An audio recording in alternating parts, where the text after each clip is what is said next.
Morning. What? Nothing. Nothing. What are you doing? Away fronting time? Ah, funny. Hey, you all right? Very tasteful, I'm sure. Oh, this is when I love village life. I've got Angie cavorting with Sid, Zoe's pregnant by a mystery man, and the mayor's having sex romps with his staff. And what about poor Gloria? How do you suppose she feels? Pretty stupid, I should think. Well, you see, Viv has never been the wronged woman. She's always been the unfaithful one. What? Well, you and Terry. Shameful. Oh, that was ages ago. Good morning. One word out of place, and I shall organise a boycott of this shop. I mean it. Pint of milk, please. I considered going elsewhere for it, but I thought to myself, Viv will be desperate to comment on my misfortune and mustn't deprive her of her little pleasures. I'm very sorry for your trouble, Gloria. Yes, Gloria, so am I. Viv? Me too. I am. If there's anything I can do to help... Yeah, now, could I unlock for you up at the factory? Oh, that would be kind. Not sure I could face going into work today. It is a consolation having sympathetic friends at a time like this. Well done, Viv. Do you know, you was almost human then. I am quite capable of sympathy, you know. Mind you, she must have been mad or desperate to marry Pollard in the first place. I'm late. What do you want to do tonight? Come and watch TV. You know how to live, don't you? You've got a better idea. We could go out. OK, I fancy a posh meal and a night in a top hotel. What about a bag of chips and a snag in a bush shelter? Oh, you're so romantic. Right, bye. I'm taking you out tonight. Oh, we can't afford it. I don't care. All right, see you later. Well, I went to the wedding, and I'll tell you this. It was a disaster waiting to happen. The moment she said I do. You know, there's so much about him. I know, he's dead creepy. No, it's more than that. There's no warmth about him. Yeah, there's no warmth. There's no love, except for himself. He's just a shell of a man. Do you know, if he can't be bothered to show his face, I think I'm going to take a day off. That's a good idea. Hey, do you know what he did to me last week? What? Made me work through my lunch. Well, no, it's not exactly the same thing, Sam, love. You see, he's betrayed his wife. He's gone off with a fancy woman. What? That's wrong, is that? Oh, well said, Sam. It's wrong.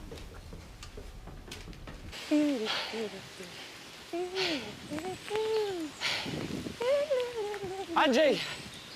Hold up. What's the problem? Puncher. You sure? Have a look.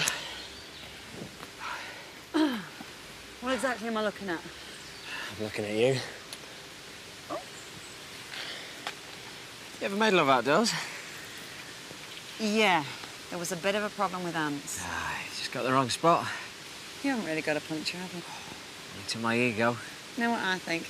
I think underneath all that macho bluster, you're actually a bit of a wimp. I'm not.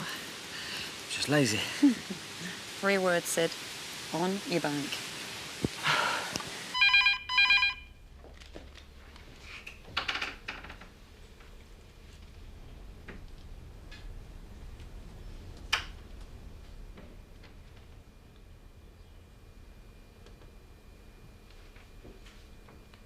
But quite the story today. This phone's been ringing all morning. Not what we hoped for. No. You've thrown it all away, haven't you? You shouldn't have told me to go back to Glenys. Our campaign is in ruins. Our relationship is utterly compromised, and you're blaming me. You're a weak man, Eric. I'm not blaming you. I don't know whose fault it is. I don't know how we got ourselves into this mess. I just knew I couldn't stand it any longer. But it's all been for nothing. You have slept with that evil. I have put up with her sneers, her smug looks. I have lain alone in our bed knowing what you and she are doing, and it's all been for nothing. I can't bear it, Eric. I cannot bear it. Don't! I just want us to be together again. I don't think that's possible. But I love you. They're just words, Eric. I've heard you say them many times. The truth is, I don't think you're capable of love.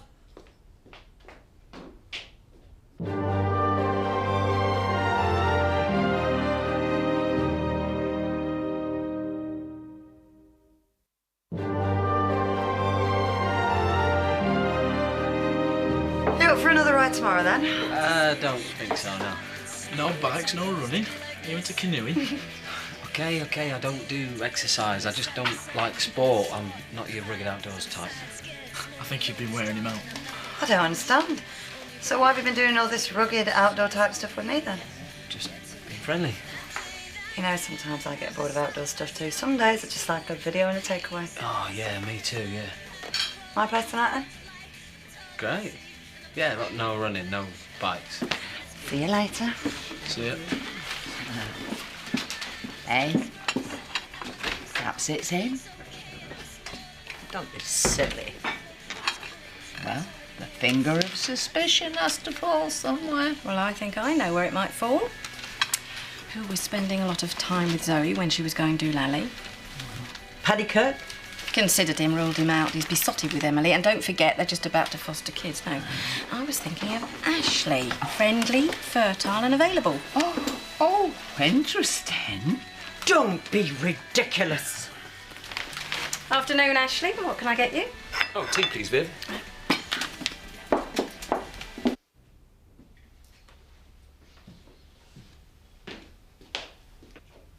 I want to say something. I don't want to hear it. Please? Come and sit down.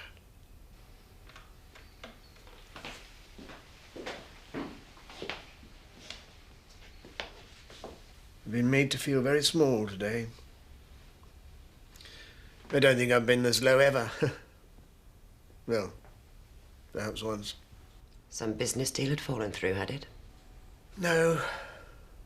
Dee had left me, my last wife. She had left me and I was distraught. I looked at my life and realized how alone I was, and to be honest, I despaired. Is there a point to this story? I don't need to tell you about despair, do I? I tried to kill myself, Gloria. I tried to burn down the wine bar with me inside it. Why are you telling me this now? Something you said. You said that I wasn't capable of love. I'm sure everyone in the village believes that to be true, and I was hoping that you might know me better. You see, my feelings for Dee made me desperate, but they were nothing. Just a childish crush compared with what I feel for you. None of this changes what's happened. No. And I'm not trying to emotionally blackmail you. If our marriage is over, that's it, it's over. Sure, I'll survive. I just want you to know that you're my soulmate, Gloria. I do love you more than anything else in this world. You're a foolish man.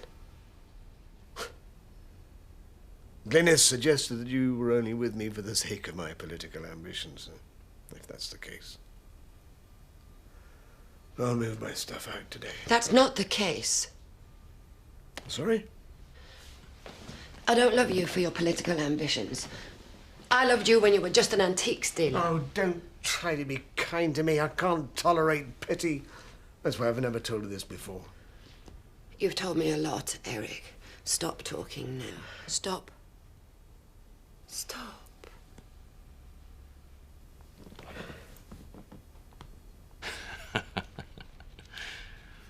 Kiss Me Hardy.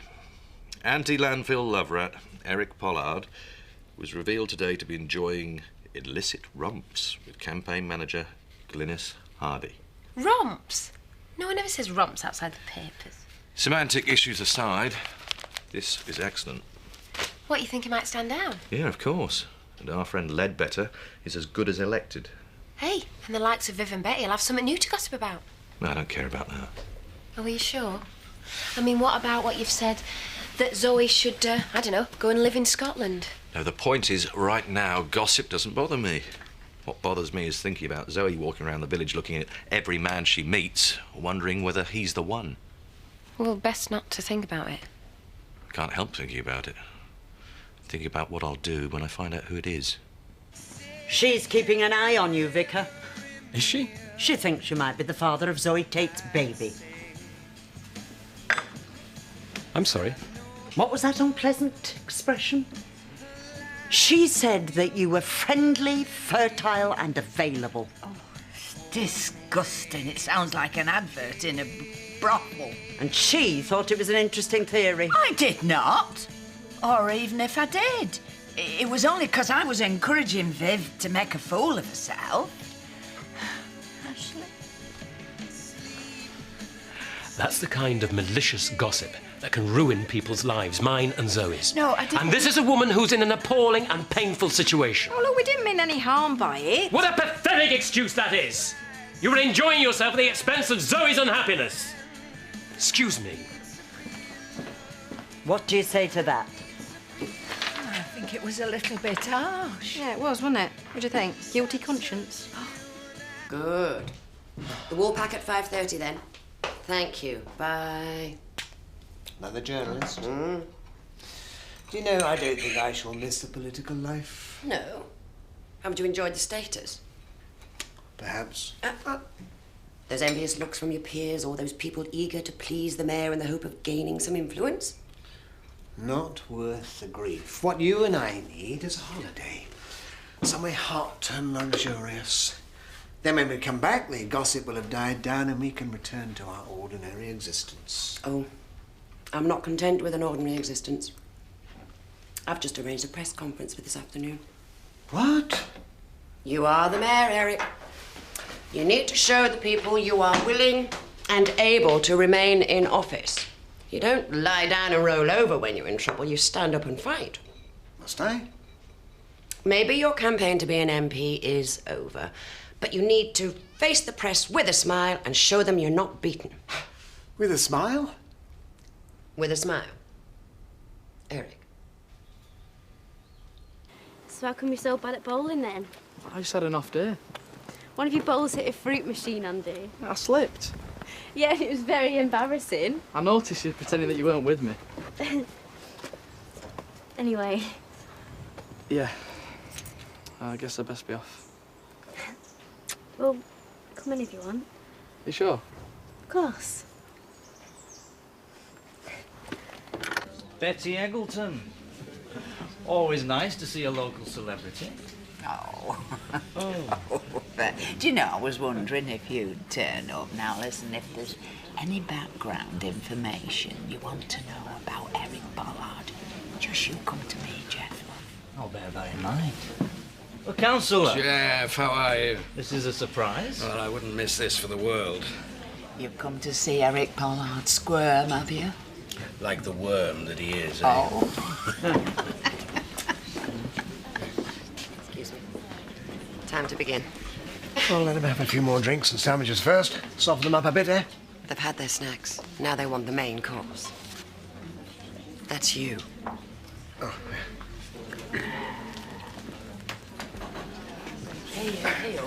Ladies and gentlemen. Ladies and gentlemen. I'll read a prepared speech and then I will take questions. I stand before you, a man, a mere human being endowed with ordinary human frailties. I have erred. I have been led astray. I confess it, and I apologize for it.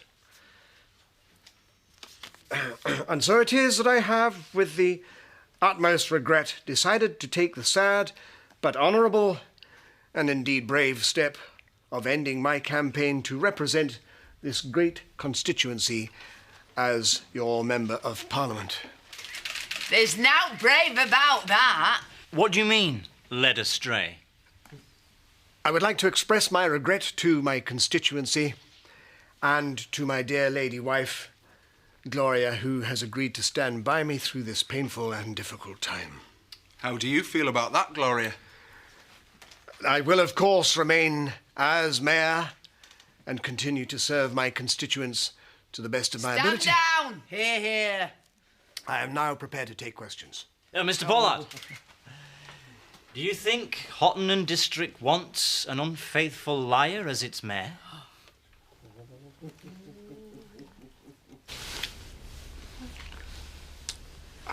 What? Where's this going? What do you mean? I mean, we haven't done it for ages. Yeah, I had noticed. Well, do you feel all right then? Well, I wasn't sure I would be, but, you know, I thought it'd feel really weird, but I don't. It's okay. It's better than okay. You will tell me if it does start to feel weird, won't you? I'll tell you what. You kiss me a bit more, then maybe I'll know, eh?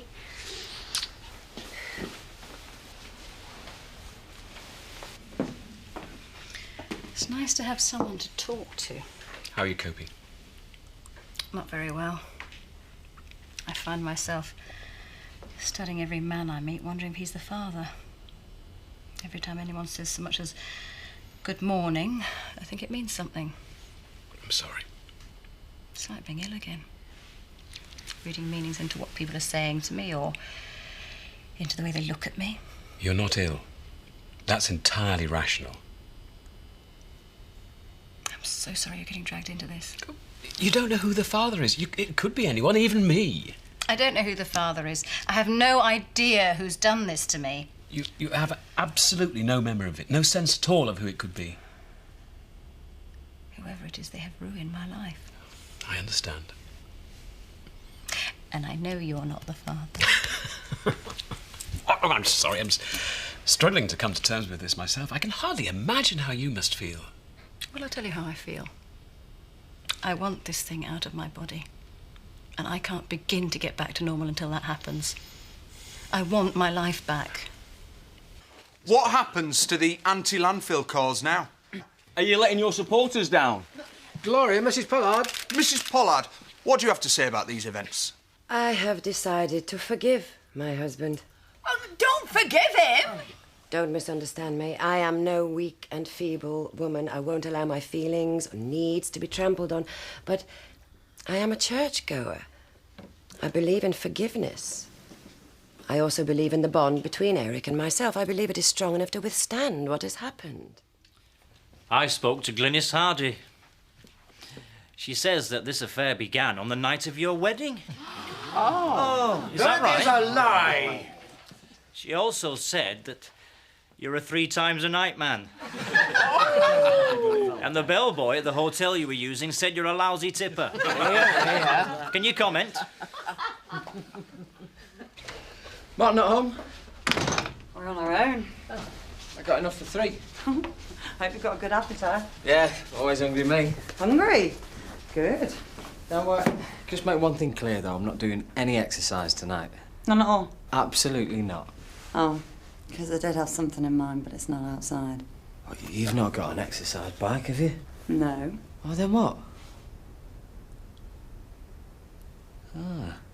Then maybe a little bit of exercise might be all right. Just a little bit.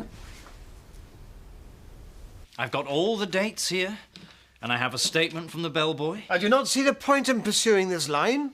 Just trying to get at the truth, Mr. Pollard. You're from the Houghton Courier, aren't you? Jeff Graham. Well, Mr. Graham, it's a pleasure to meet a reporter who does his research.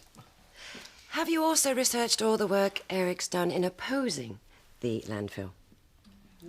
No. Well, are you aware it is likely to be a stinking eyesore? Yeah. Attracting birds and vermin, and requiring our countryside to be crisscrossed by new roads bearing trucks full of refuse? That's not the issue here. Oh, that's not the issue, is that right? Look, my husband has apologized to me for his infidelity. He has apologized to his constituents. Who are you, Mr. Graham, to say what is the issue? You tell him.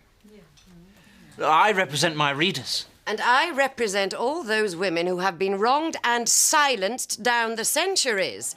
Do you wish to silence me? No. Do you wish to silence me? No. Well, I won't be silenced. I will have my say. And I say to you, the issue is the landfill.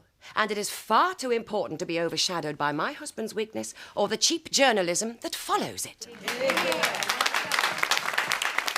Eric has stumbled on the road to representing Hottenham District at Westminster. I will not stumble. I will represent the people. I will stand for Parliament in my husband's place.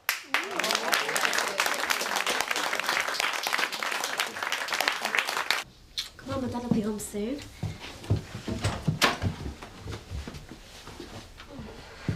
Evening. Hi.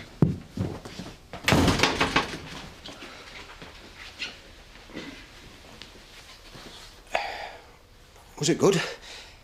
At the bowling. Did you enjoy the bowling? Yeah, it was fine. Yeah, it was great. I'm a bit early. Sorry. Still, you've had a chance to... You've had a good evening. Fine, thanks. I'll make some tea. He thinks we've... Yeah, I know what he thinks. Any comments? On the record, I admire Mrs. Pollard's principled stand and look forward to debating the issues with her. Just a moment, it's been a long evening. Excuse us. Thank you. Excuse me. Kim? When did you make this decision? About half a second before I said it. Isn't it wonderful? But politics made me so unhappy. No, that was Glynis, not politics. Anyway, I've decided to give up on happiness. It's not healthy. I've had a vision of my future tonight. I like it. Your future? Yes, my future. You've had your turn, don't you think? I'm going to Westminster. With you by my side, of course. Gloria, can we have some more pictures?